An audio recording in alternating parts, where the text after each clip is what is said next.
Audio streaming.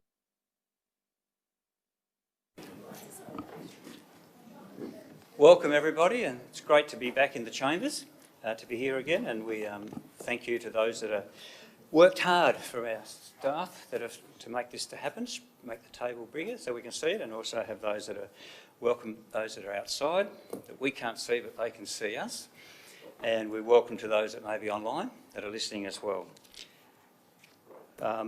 That's it. Just a reminder that we do have mobiles, if you have them, that you could switch them off, please, that it can interfere with our recording, and we don't want that. Thank you. As we open the meeting, I have apologies from Councillor Soward, Councillor Cox and Councillor Daking. Declaration of interest. Any declaration of interest? No. Confirmation of minutes. Somebody move the minutes of the previous meeting held the 20th of August. Moved Councillor Spencer, seconded Deputy Mayor. All those in favour, raise your hand. Back to that. Thank you. No deputations, no petitions, no community reports. Public question time. Any questions from the public? Need to come to the mic in there if there's any. Oh, yes. Oh, sorry.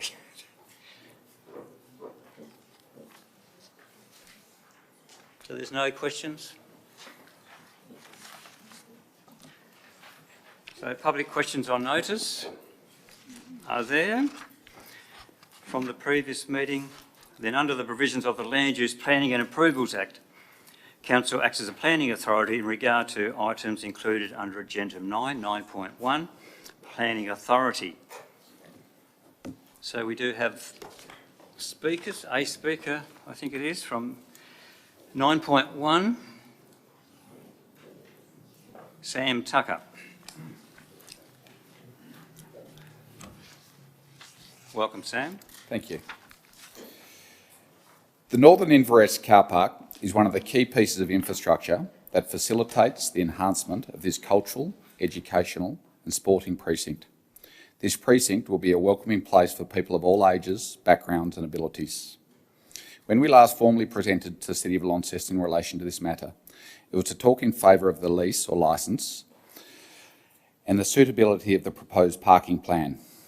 I was reminded of the strong supporting words provided at the time by David Cox, State Manager of Hawthorn Football Club, Chamber of Commerce, ex-CEO Neil Gross, and Phil Learson, Executive Director of the NTP program, who also spoke about the car park, this car park being an enabler that unlocks the potential of the educational outcomes that this precinct will provide. The response from the City of Launceston councillors in relation to these presentations was a strong endorsement. These words of endorsement from those who spoke in favour of this in March remain as relevant and true today as they were then. The town planning process provided multiple opportunities for community engagement, including multiple advertising periods. The result of this engagement was 6 representations, and whilst it's obviously important to recognise and consider the concerns of those who have made representations, these are largely based on traffic concerns. The comprehensive traffic management reports do endorse that the road networks will support the likely increase in light vehicle movements. This proposal represents part of a well thought out precinct-wide parking solution, with the northern car park being a key element to providing better access to and from the city, whilst promoting active transport options, which will include electric vehicle charging stations. The plans presented as a result of multiple working groups and close collaboration between UTAS and the City of Launceston, as this asset will be ultimately owned by the City of Launceston. This collaboration has been strong, with the intent of providing the most flexible and user-friendly car park. Thank you. Thank you. No other speakers to the item. Move Councillor McKenzie. Is there a seconder? Councillor Finlay, thank you. Councillor McKenzie, you wish to speak to it? Good to have the old team back. I think I'll start by saying that this is a DA for a car park, and it's not a DA for a decision about whether UTAS should actually move to the site. And I noted a number of representation still seem to focus on university not going to the site. That, in my view, has already passed, and we've decided to move through that process. So this is purely about a car park providing facility for the University of Tasmania and other users, being our constituents and people travelling to and from that space. There are a number of comments made in regard to heritage, and they've been assessed by the Heritage Council, and they've come back with conditions in relation to how the heritage of the site be managed, and in particular in relation to the roundhouse area. And there are some conditions in regards to any things are found during development that need to go back through the Heritage Council for discussion. So I'm very comfortable that all of the heritage matters in relation to the site have been dealt with. Traffic, which Mr Tucker mentioned earlier, and we've had that much traffic engineering work going on in this whole precinct when you go right across to Forster Street in regards to developments in other parts of the area, and they're certainly far more skilled than I am to determine the traffic movements in relation to it. But anecdotally, I sit there and I look at Churchill Park, which is at the end of Forster Street, particularly during the winter months, have cars going up and down all Saturday and probably all Sunday, attending soccer matches and other activities that are going on in that area. And they seem to cope, the traffic network as it stands today seems to cope very well with that on a Saturday and a Sunday. Most of the traffic that are going to go to this site are going to be travelling from Monday to Friday. So as a result of that, other than big events, and they bring their own issues associated with those.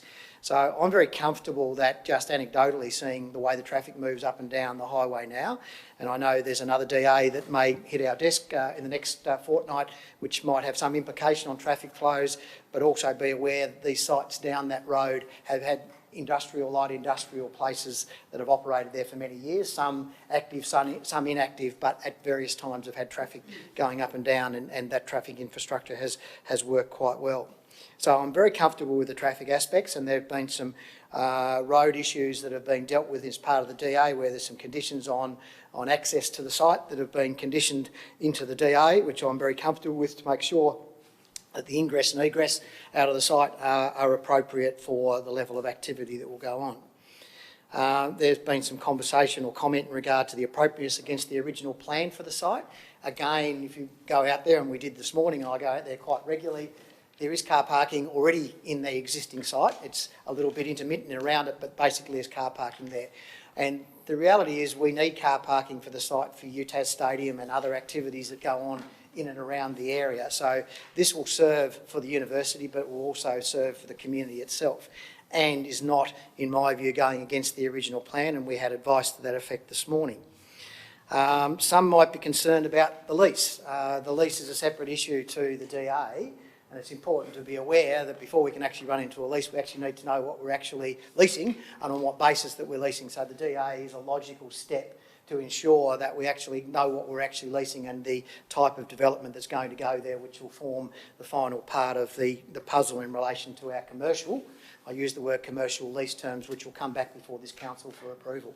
So in my view, looking through all of the issues associated with the DA, all of the matters in relation to the planning scheme, in my view, are well and truly met, and I'll be supporting this afternoon. Thank you. Councillor Finlay? Any other councillor wish to speak? Councillor Spencer? Thanks, Mayor. I read all through the documentation. 1992, 1993, contamination was present in the ground, and that was reported by 6TY. They did note E2-6.2, management plan to be prepared for the site. Will that happen? They recommended it. Sorry, you're speaking. We'll leave the questions till you Yep, right. Second point is, what cost will there be for maintenance and repairs and to keep this going for the ratepayers of Launceston? And what income will it generate for the council? It's hard to vote on this without knowing that. I don't really want to support it unless I know it won't cost the ratepayers of Launceston. So that's my point. Thank you. Thank you. CEO, do you want to comment?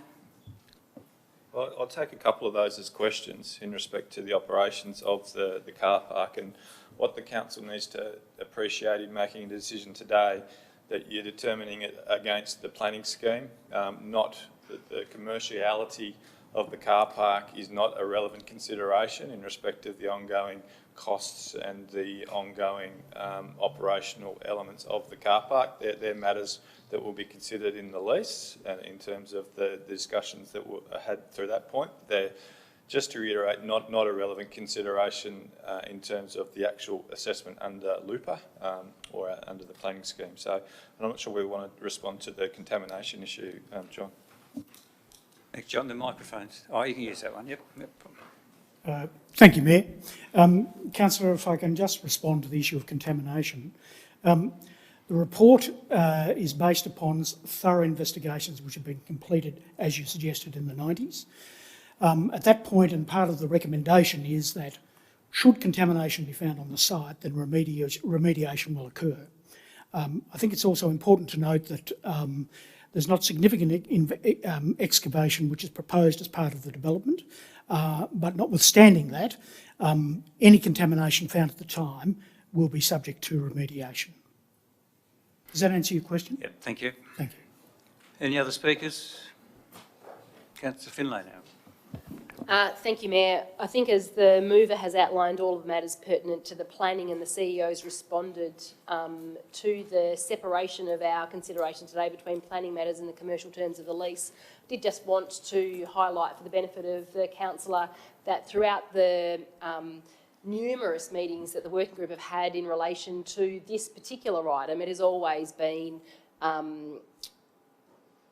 highlighted, that's not the right word, enforced, that's not the right word either, but there's always been, there has always been strength given, that's not the right word either, to the commerciality of the expectations of the lease. So, thank you. Strong regard for the fact that, so there's no expectation for UTAS to have anything other than the commercial terms on the lease going forward, and so therefore, Councillor Mackenzie, myself, the CEO and others have an expectation on behalf of the community that the community's interests are protected in that other element of this item. Thank you. Any other speakers? Question, Councillor Walker? Thank you, Mayor. My question goes to the landscaping of the proposed car park. I know that the university made a big deal of wanting to have not just edible plants but also native plants, and to encourage an Indigenous type garden with their development in the Inveresk area. Yet I note that most of the plants that are included in this design are not native plants. There is some reference to some native tussock grass, I think, but beyond that, we're talking about maples and ornamental pears and ornamental pears and things like that. So my question is, what efforts has the designer made in this area? I know it's something that's not necessary for the development to be assessed against the planning scheme, but it would seem that it goes against the intent of what the university has previously stated. Yep, thank you. John? Thank you, Mr Chairman. Councillor, the conditions of development require that the landscape plan will of course be reviewed, and it will be reviewed in the context of those things which you have raised. Those discussions, as with other detailed discussion about the permit, will occur if the council approves and issues a permit for the development. So the issues that you raised are recognised. In addition, the Heritage Council are also most interested in the landscape plantings that are proposed, as they may impact the roadhouse facility. Does that answer your question? Yep, thank you. Thank you. Any other Councillor Harris? Yeah, thank you. I'll stand to support the matter. I think this development application provides much needed car parking in the Inveresk precinct, and particularly for the UTAS Stadium development. Having been caught in the traffic jams that have occurred around there, an extra 800 spots will be very useful for that particular development. As others have said, it's not for us to determine the traffic management plan, whether it is viable or not, but my experience and observation of students, of my own children, seems to suggest that they don't all arrive at university at the same time and they don't all leave at the same time, but in fact they arrive during the day and then leave again earlier. So I think that will spread the traffic movements throughout, and as others have said, certainly on Saturday would probably be a bigger day than just about any day that would be at university Monday to Friday, because of the soccer down at the end of Churchill Park. The other thing is this development application actually increases the parking options for commuters who may wish to park in what is currently council-owned land and catch the Tiger bus to town, as my own son does. And I think this is an example where we'll actually have greater than what we've got now. So it's a great example of everyone seems to win in this particular development application. And even the heritage of the roundhouse and the turntable that is part of the train heritage is protected. And I took great delight in walking around there today, and I think it is certainly worthy of protection, and this particular DA does that. So I think it's certainly worthy of our support around the table today. Thank you. Thank you. Councillor Walker. Thank you, Mayor. Yeah, I will rise to speak to this, and unlike the previous speaker, I'm still not sure whether I am supportive of this because of a number of reasons, some of which have already been raised. It's clear it's a DA for a car park, and we can't consider these other things, some of the other things that have been mentioned, including, you know, the landscaping as such. The university is moving. I wasn't on council when that was decided, but that is something that's definitely happening. My difficulty with this, along with many other aspects of this move, is the shifting sands that seem to occur with things such as parking. We've had 4 or 5 iterations of what parking could be, and I feel as though in this process we are not taking the people of Launceston along with us, or the university is not necessarily taking the people of Launceston along with it. For example, if this car park did incorporate some of the things that the university has talked about in terms of native plants, edible produce and things like that, I think it's the type of thing that the community can embrace. And this was an opportunity that the university had in this case, rather than just talking about asphalt and a few maple trees, to incorporate things which would entice and encourage people from Launceston to share that vision. You know, I note with interest that the university only yesterday was announcing new uses, new university uses for the old campus at Newnham. Again, this is shifting sands, where at one stage we were told this building was no longer fit for purpose, but now it's becoming fit for purpose. That's a great thing. Again, it's not directly related to this DA. I understand that, and so I appreciate you giving me the opportunity to say all these things, but these are the type of things that an issue and a DA like this brings up. I'll leave it at that point, but the lease arrangements I too have concerns with. I understand, again, it's not related to this DA. We're approving a car parking space, but we may be left in a situation where it is costing the ratepayer money to maintain this facility. That won't be a great thing. Now, by all accounts, we would expect that wouldn't happen, but it is a concern, and I think it's valid that that concern is raised. Having said that, you know, I am in two minds because of these things. I understand they are not directly related to the development application, and my tendency is to feel as though this should be approved, but I felt it was important to make those points. Thank you, Mayor. Thank you. Deputy Mayor. Thank you, Mayor. I rise today to support the DA that is before us, and many of the things that I would have contributed have already been covered. The important thing for me, there are 3. The first is that this plan will be undertaken in accordance with direction from the Tasmanian Heritage Council, and that for me is really important. The legacy that is that particular part of the city, the past and the story will be incorporated by interpretation to ensure that that story isn't lost.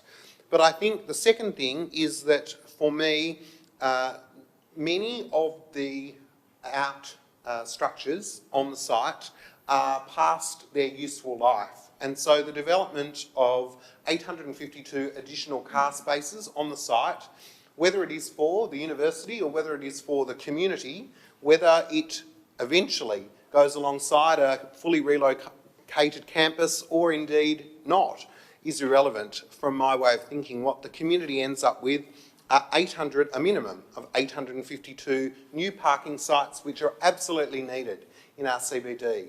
They're located out of the absolute centre of the town and encouraging all of the things that we're trying to do. And the site, through the demolition of the 6 structures which go, none that have significant significance, but will ensure that that space, that part of town in desperate need of a makeover, is undertaken. I certainly hear lots of the conversations that have occurred that are outside this DA, and I think some of those will be interesting to watch into the future. I'll certainly be keeping an eye on them. But today I support the DA that is before us. I encourage and remind the university that there are a number of people who are concerned about traffic, and it will be up to everyone, from heads of school right down to timetablers, to ensure that the way the university undertakes its dealings with the community, it structures its classes and events, are done in such a way that, you know, the way and intent of the traffic modelling is lived out in the way that the university carries out its undertakings on the site. But Mayor, I will be supporting the DA before us today. Thank you. Any other speakers? Councillor McKenzie, wish to close? Thanks, Mayor. I won't add too much more other than just go back to the lease terms, because I think it's important that, you know, if that's a concern, which it obviously is for a couple of our members, is logically says to me, we approve the DA today and we can't reach commercial terms, then we probably won't have a car park built. So our final determination is when we sit down and determine the lease with UTAS. If we can't arrive at a lease term that's suitable for both parties, then I can't see why they would build it and continue on with it. So I think that's our strength in relation to that matter of commercial and not costing the ratepayers of Launceston money in regards to things. We still have another decision to make. Thank you. I'll put the motion. Those in favour, please raise your hand. Those against? That's 1 against, the rest are 4. The motion is carried from those present. We now move on. Councillor reports. Any reports from councillors? Councillor Dawkins. Thank you, Mayor. I'd just like to quickly update everyone on activities that Design has. It's been a difficult time and it's been a time of great change, there's no doubt about that, but it's certainly a good time to remind us all the unique position of Design has and the unique collection that they have and the way that they continue to bring people with immense talent, with nationwide talent, with globally significant talent to the fore, and in the same time highlighting Launceston and Tasmania. So the galleries have been closed and they will remain closed while the remediation works are undertaken. We've had some difficulties in the last couple of weeks, but we're looking forward to overcoming them and to be able to move forward. The shop is now closed and the trust is winding up, which means Design Towers will take on the whole building and will bring a new offering to Launceston, both online and in real time, when and if the building can get to a state where everyone's comfortable to be able to reopen it. So I'd just like to congratulate Claire Beale and her team because they have worked through some extraordinary difficulties this year and they continue to do so. And from my perspective, and I hope from all of Council, that they enjoy our continued support. Thank you. Councillor Harris. Thank you. I'd just like to update the Council on a couple of meetings I attended in the last fortnight. The first one was how Launceston can be a millennial-friendly city. This was an event put on by the Global Shapers, which is Adam Mostogel's organisation, down at the Van Diemen Project Business Hub in Elizabeth Street, where Stephen Burgess, who was a Launcestonian and went to high school here from a company called Complete Streets, spoke to the audience of about 40, mostly millennials, of which I'm not one, about his view on what Launceston should and could be. And I guess he's saying that what Launceston, or what he believes millennials are looking for in a smaller city offering that offers livability and unique experiences in what he believes is a race to the top rather than a race to the bottom. And amongst his many suggestions and ideas was that we want to see 4 to 6 stories inner city living being part of the CBD, ease of access to walk around the city without cars. These are all things that we, of course, have heard before, but it was refreshing to hear that, but also to hear from some of the millennials who were in the audience about their experience, about what they found good about the city, and in fact, in some cases, why they moved to Launceston in the first place. While mostly it was for career opportunities, some did move simply because of our size. So perhaps small is the new big or the new black. The second meeting I've attended was last Thursday, the 27th, out at Franklin House Committee. Franklin House has been closed because of COVID-19, but the good news coming out of the meeting that was held was that Franklin House will be reopening to the public on Friday, the 2nd of October.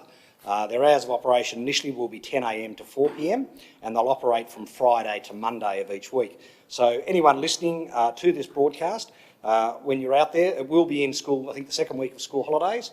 It is a great experience to go out to Franklin House and see how life was in the 1800s, but also to anyone who might be sitting at home feeling that they want to get out and do more in the community. They are always looking for volunteers, and so by all means contact Franklin House to do that.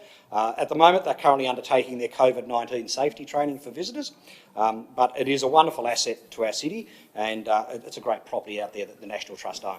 Thank you. Thank you. Deputy Mayor. Thank you, Mayor. I rise today to share 5 things with councillors. The first, Mayor, I wanted to share was an event that you and I both attended, and that was the Tasmanian Hemp Association annual dinner. And this will be of great interest to some of you around the table, given you probably already have a great interest and knowledge of the industry. But certainly for myself, it was an eye-opener as the industry looks to grow, looks to develop and looks to diversify. There were members of every political persuasion in attendance, and obviously the work of Jeremy Rockcliffe, former Minister, was certainly acknowledged as the industry looks to reposition itself and use additional parts of the plant for building and other such purposes. It was very interesting, and as we certainly look to become a smart city and one of the most livable cities in the world, I certainly think that industries such as that will continue to be part of our DNA. So it was most informative, and Mayor, I know you've said to me that you learnt a lot, as did I. So it was just wonderful to attend that. The second thing I wanted to mention was the City Park Radio's annual general meeting, and to reference that the room was overflowing with members and supporters who were keen. Lots of you would be aware that we get 5 or 6 members of the public to our annual general meeting. Well, the interest in City Park Radio is such that they get 50. And it was most informative, and of course they continue to go from strength to strength, not only in the use of the building that is afforded to them, but indeed in the way that they present such a diversity of programs. And I think at last count, Mayor, there were some 11 languages that programs are presented in, which is credit to the team at City Park Radio. The third thing I wanted to bring to councillors' attention is an extension of what I mentioned at the last council meeting online, and that was that last week we held the cultural strategy online Q&A together with a panel of members of our community, including the editor of the Examiner newspaper, Courtney, to further undertake community consultation with regard to the development of our cultural strategy. Councillors will recall that at the last meeting I referenced a stakeholder meeting that had occurred at the Princess Theatre. This was the opportunity online for members of the public to further have input into the cultural strategy. It was a 1-hour Q&A where members of the public kind of engaged with the cultural strategy and indeed the cultural scene. So it would be fair to say that a lot of feedback has been received with regard to the cultural strategy. We had 2 members of the Tasmanian Indigenous community who were part of the 4-hour stakeholder engagement event. They were so rapt in being involved in that consultation. We've also had a number of organisations, Harvest Market, Design Tasmania and others, who have put forward very detailed submissions, and now we look forward to all of that information being used and a redetermined, refocused cultural strategy that takes on board all of that community consultation coming back for endorsement, and that will be an exciting day. But certainly the Q&A went very well and was credit to the staff who put that together. And that links nicely, Mayor, with the last two, which will be brief. And number 4, it was absolutely phenomenal to be at the Princess Theatre last Friday when the ghost light was turned off after some 165 days and live performance was again back in the venue. It was a beautiful presentation from the Friends of Theatre North and a wonderful collaboration, Cameron Hindram and a troupe of actors who showed us what a small, intimate performance at the Princess Theatre, with its numbers locked at I think about 232, what that can look like. And it's credit to the board and the staff at that venue who obviously have had to completely reimagine what that space can be. It was credit to them working with the COVID plans and within the regulations to be able to bring back theatre. We know that theatre has and always will be a very integral part to our city, and this year, like everything else, we have been bereft with nothing taking place in that space since March.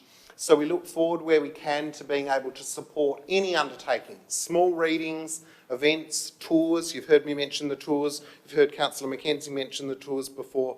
Any opportunity we have to go and support what they're doing at the theatre, I know would be appreciated. And the 5th item, Mayor, was that today we were fortunate, some councillors were fortunate to delve behind the scenes of our QV Mag at Royal Park, a wonderful tour undertaken by Sue Street, one of the education officers at the QV Mag, and that is one of the offerings that the general public can book into on a rotation. There's a Secrets of QV Mag and a Behind the Scenes and a Quirky Tales. The opportunity for members of the public and eventually tourists to be able to delve deeper into the offering that is at the QV Mag. So we congratulate the team there, and certainly from my perspective, and I'm sure from everyone who was able to attend this morning, it was just an eye-opening experience and one that we certainly appreciated. Thank you, Mayor. Thank you. Councillor McKenzie. Thanks, Mayor. And I'll just reiterate and agree with the Deputy Mayor in regards to this morning's visit with QV Mag. It was absolutely brilliant.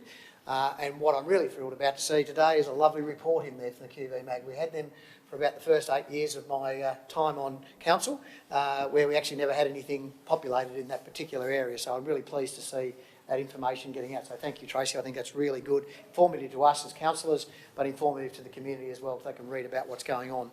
And I know with things that you told us this morning, there's great things yet to happen, so I'm looking forward to that. I'd also just like to, and I think Councillor Walker mentioned UTAS and maybe the shifting sands earlier, and I think the shifting sands is something about 200 jobs that are coming to the north of the state, which have been bought by UTAS. If we recall, one of the things that we talked about, and some of you won't recall because you weren't here in the previous council, was about actually reinvigorating UTAS in the north of the state, which was actually adding to what we were doing rather than taking away, which I think was the sense that most of the community, including myself, had with UTAS prior to the announcement of the reorganisation and the relocation process. So I look at the announcement that was in the paper yesterday, or the day before, whenever it was, as being a really positive statement by UTAS playing out the values that they put to us as a council and as a community to say we're not looking to downgrade the university, we're actually looking to upgrade it. So what they've done, and if you read through the article, is actually look at the things, and Rufus Black is a person who talks about a sense of place. And he said each place is different. Hobart's different to Launceston, which is different to the North West Coast, and therefore the university needs to actually take on the assets of the areas that we're working in, hence the TIA as in the agricultural sector coming up here, because that's where most of their work happens. So I think that's an extremely exciting move for Launceston, and them actually paying more than word service to what they actually committed to do about 4 or 5 years ago. So I think that is a really positive thing. Yes, they may be using some of the Newnham campus, but they've got a fair bit out there that they can still use. So I think that's retooling and repurposing something in a sensible way and to the benefit of our community. So I'll just highlight that. The next one was just last week. our new CEO at the airport hit the ground running, and we came out of hibernation, or out of isolation last Tuesday. And I don't know whether you read the report about Hans. He comes from the tourism, TAS and aviation sector of the government in Hobart, so has a really good understanding of how the aviation piece is playing out in Tasmania in particular, and the sorts of things are there. So he hit the ground running last Tuesday, and I'm really excited about what he's going to bring to bear for Launceston Airport going forward. Clearly the first thing is to get the thing open and get some flights going out, which is a bit of a challenge at the moment in the current state. But I certainly have great hope that he will actually help drive our Launceston Airport reinvigoration once we come out of the COVID world. And that will do me.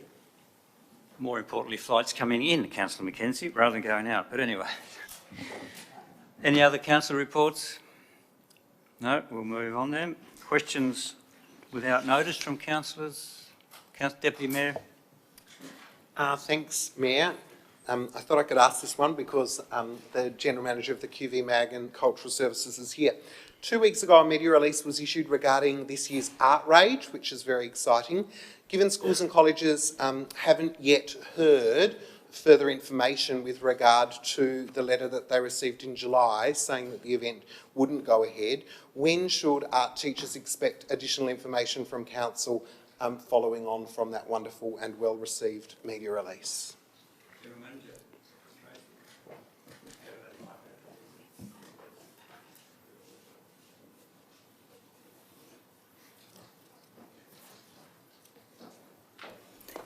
Thank you, Deputy Mayor. Our exhibitions team leader is in the process of contacting all of the schools, and I'm really happy to report that the response has been absolutely thrilled. Super. Yeah.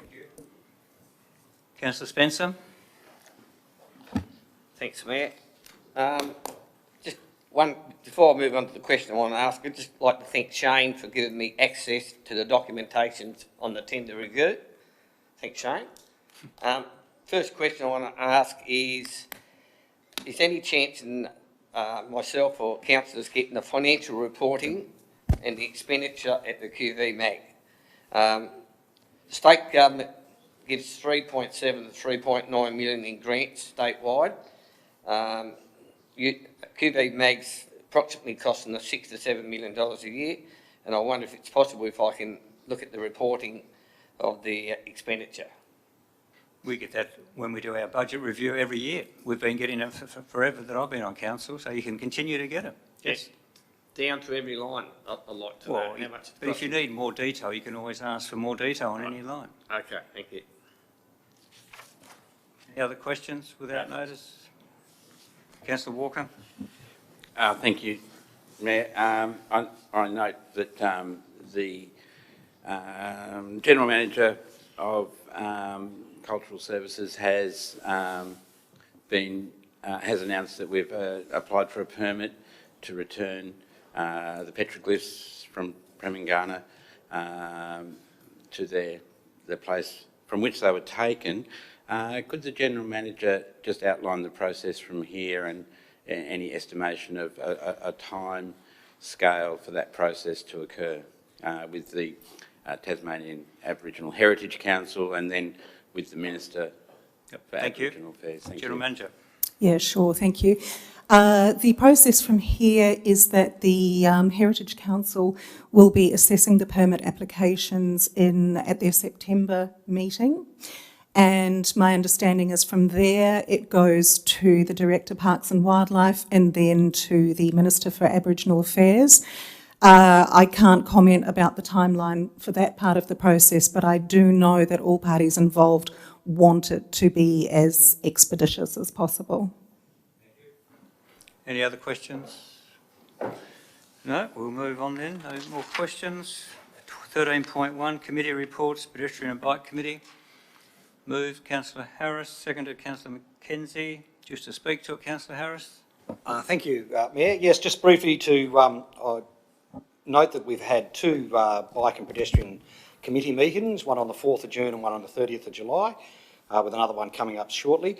There is notice in there about the Transport Committee that is to be formed, and we look forward to when we will have more detail on how the Transport Committee will be made up.